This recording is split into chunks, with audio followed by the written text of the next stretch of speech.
안녕하세요. 법무법인 기성수석 변호사 이준 변호사입니다. 제가 다루는 사건 중 좌절해 계신 분들에겐 희망을 드리고 일반 시청자분들에게는 피해를 입지 않도록 예방을 하셨으면 하는 마음에 오늘도 변호록을 기록하고 있습니다.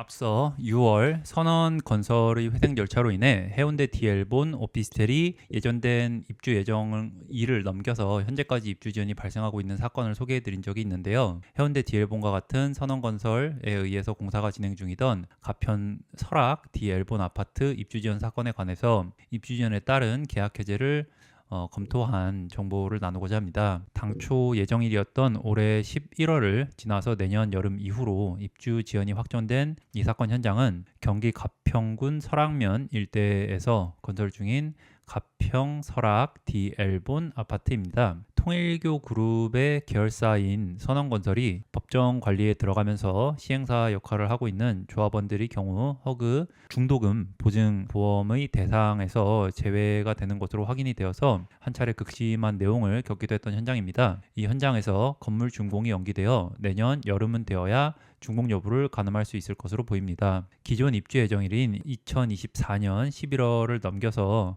이제 시공사 부도로 연장이 된 25년 중순으로 입주 예정이 연기가 되었는데요. 기존 입주 예정일까지 공사를 마치지 못하고 있는 이 부분에 있어서 계약 해제가 가능한지 위약금은 받을 수 있는 건지 궁금해 하실 분들이 많이 계신 걸로 알고 있습니다. 이런 입주 지연 사건에 대해 계약 해제에 따른 계약금 반환과 함께 계약서상에 명시되어 있는 위약금까지를 함께 청구하여 입주 지연으로 인해 발생하신 피해를 최소화하고 이를 기화로 하여 더 나아가 위약금이라는 권리 행사까지 하실 수 있는 방안을 종합적으로 고려를 하고 있습니다. 통상 계약금이라도 받기 위해서 소송을 생각하시는 분들이 많으신데 입주 지연은 상대방의 귀책 사유로 인해 발생하는 해제 사유이기 때문에 위약금 청구 역시 가능하시며 계약금만큼의 위약금을 받을 수 있도록 구성하고 있습니다. 예를 들자면 만약 계약금을 4천만 원 넣으셨다고 하면 입주 지연에 따라서 청구하실 수 있는 금액은 4천이 아닌 8천 및 이에 대한 법정 이자를 가산한 돈입니다. 이 부분에 대해서 착오가 없으시기를 바랍니다. 나아가 생각하지도 않고 있다 계약을 해제를 하려고 하니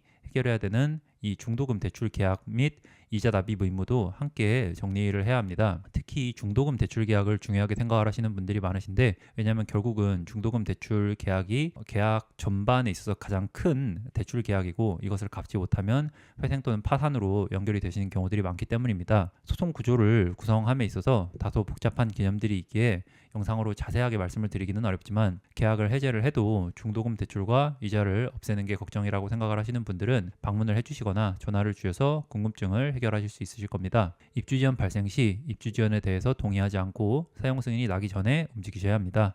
따라서 당일 송달 가능하게 내용 증명 발송 역시 도와드리고 있습니다. 만약 계약을 취소하기 위해서 필요한 물건을 구비하시기를 원하시는 분들은 혼자 고민하지 마시고 하루라도 빨리 전문가의 상담을 받으시기를 권유드립니다.